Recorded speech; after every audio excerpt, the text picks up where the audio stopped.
Every single morning, millions of people unscrew a bottle of murky brown liquid, pour a shot of it into a glass, wince, and knock it back like medicine. Apple cider vinegar, the internet swears by it. It detoxes your liver, it alkalizes your blood, it melts belly fat while you sleep. There's one problem with almost all of that. It is physically impossible. Your blood sits between a pH of 7.35 and 7.45 at all times. Your kidneys and lungs lock it there with ruthless precision. Apple cider vinegar has a pH of 2. It is an acid. It does not alkalize anything, and detox is not a real physiological process.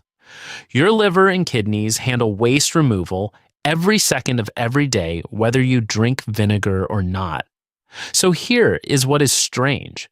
When you strip away the mythology and look at what acetic acid actually does inside your body, the real science is more interesting than any of the myths. It has nothing to do with detox or pH.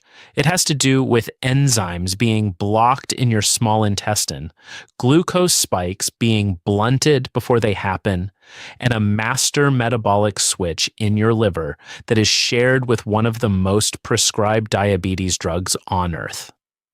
Those are real mechanisms with real human trial data behind them.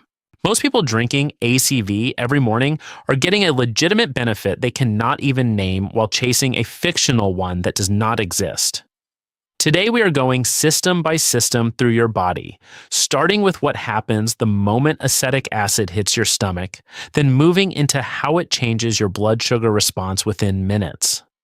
What shifts in your fat metabolism over weeks, what the early research says about your gut microbiome, and finally, which popular claims have zero physiological basis. No wellness hype, no miracle cure framing, just the mechanisms. By the end, you will know exactly what ACV can do, what it cannot do, and how to use it without damaging your teeth, your stomach, or your expectations. Let us start where the vinegar starts. Your stomach. Your stomach is already acidic. Hydrochloric acid sits in there at a pH between 1.5 and 3.5, strong enough to dissolve metal. So when acetic acid arrives, your stomach does not flinch. It barely notices. But something subtle changes. The acetic acid slows down the rate at which your stomach pushes food into your small intestine. Think of it like a valve that normally opens at a steady pace, suddenly tightening. Food sits in your stomach longer. It moves downstream slower. And that slowdown is the foundation of almost everything ACV actually does inside you. Because when food enters your small intestine more gradually, glucose trickles into your bloodstream instead of flooding it. That is the first real effect. Not detox, not alkalizing, just a slower gait. Here is the catch. About 5 million Americans have a condition called gastroparesis, where that gait is already too slow. Their stomachs struggle to empty on their own. If you add ACV on top of that, you are tightening a valve that is already stuck. The result is nausea, bloating, and dangerously unpredictable blood sugar swings. The exact same mechanism that helps one person can hurt another. And there is a second cost that affects everyone. Undiluted, ACV has a pH of 2 to 3. That is strong enough to chemically erode tooth enamel over time and irritate the lining of your esophagus on the way down. The acid that slows your digestion is also an acid that can damage the tube it travels through. That slowdown in your stomach is just the first domino. The real payoff happens a few inches further down in your small intestine, where your body breaks apart sugars. Your small intestine is lined with tiny finger-like projections called villi. And on the surface of those villi sit enzymes whose only job is to chop complex sugars into simple glucose that your blood can absorb. Two of these enzymes, sucrase and maltase, are the ones that matter here. Think of them as tiny scissors sitting along the intestinal wall, snipping every sugar molecule that passes by into a form your body can use. Acetic acid jams those scissors. It inhibits sucrase and maltase directly, so fewer sugar molecules get broken down and absorbed in a given window of time. Combine that with the slower gastric emptying from your stomach, and the effect is significant. Clinical trials show a 20 to 35% reduction in post-meal blood glucose spikes when ACV is taken with or just before a carb-heavy meal. White bread, rice, pasta, the kinds of foods that normally send your blood sugar on a sharp spike and crash. A CV blunts the spike. Studies in both healthy subjects and people with type 2 diabetes show improved insulin sensitivity with regular use. Your pancreas does not have to work as hard. Your cells respond to insulin more efficiently. This is not a vague wellness claim. This is the most robustly supported benefit ACV has in the clinical literature. And ironically, almost nobody who takes ACV every morning knows it is happening.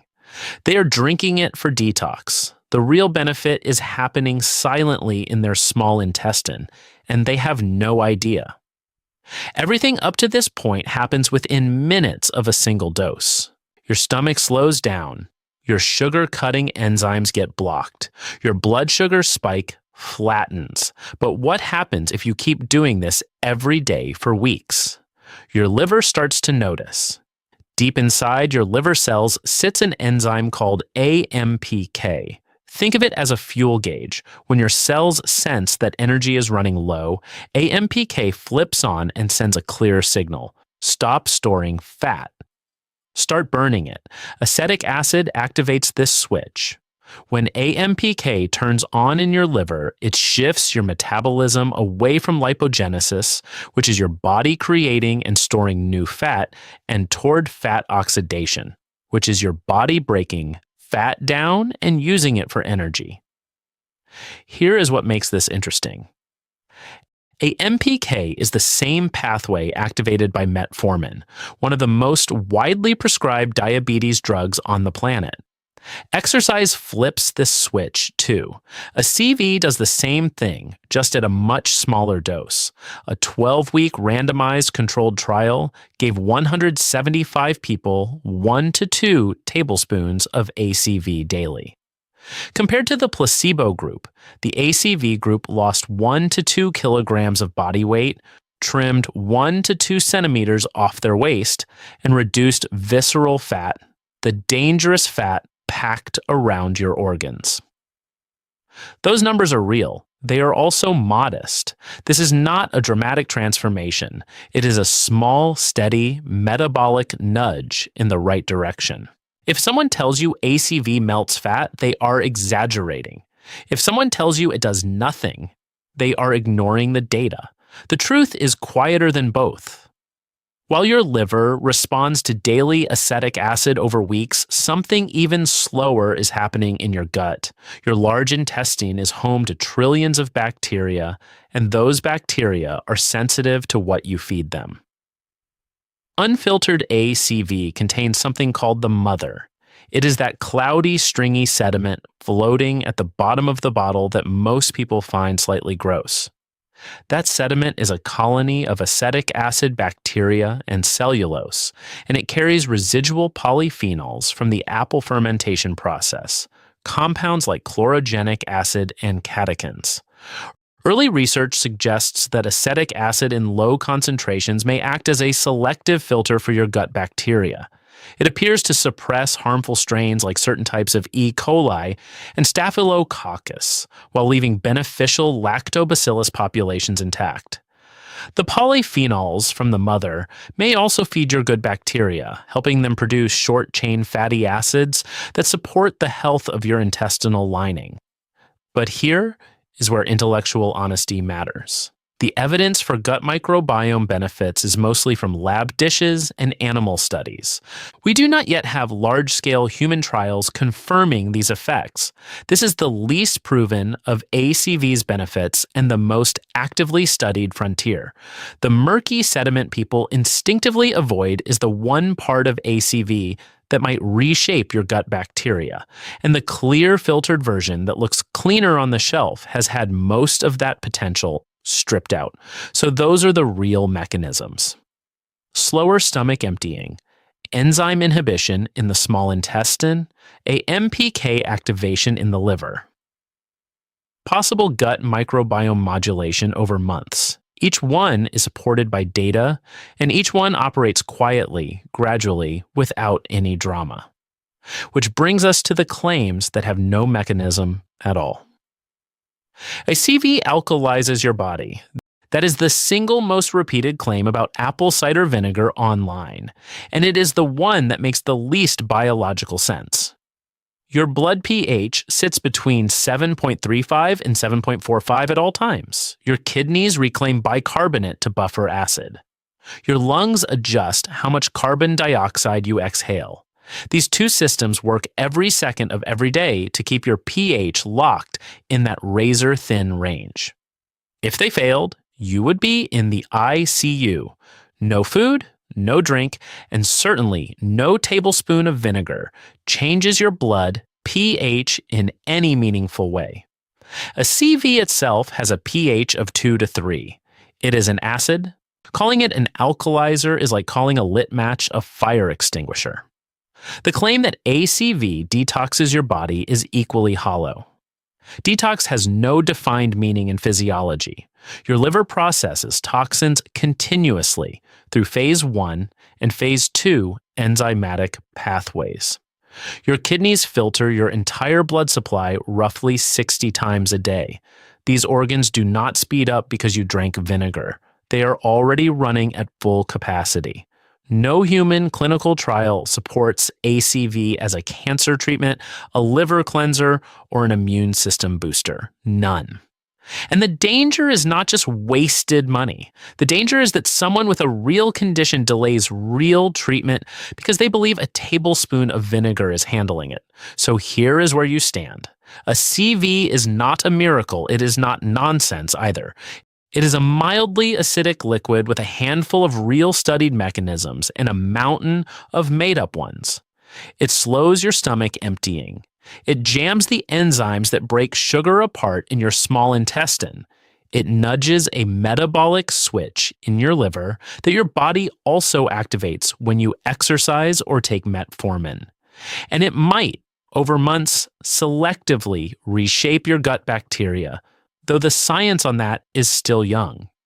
It does not alkalize your blood. It does not detox your organs. It does not cure cancer. Those claims are not just unproven. They contradict how your body actually works. If you choose to use it, the method matters. 1 to 2 tablespoons diluted in water, taken before or with a meal. Use a straw to keep the acid off your teeth. Go unfiltered with the mother if gut health is your aim. Avoid it entirely if you have gastroparesis, and never treat it as a stand-in for medication that is actually keeping you alive. Think back to where we started. Millions of people taking that morning shot, wincing through the taste, believing they are flushing toxins and balancing their pH. Most of them are getting a real benefit. A genuine, clinically supported improvement in how their body handles sugar and insulin. They just cannot name it. They are chasing a myth and accidentally catching something true. That is the gap between internet health culture and actual physiology. The real effects are quieter, slower, more specific, but they are also more useful because they are real. And now you know the difference.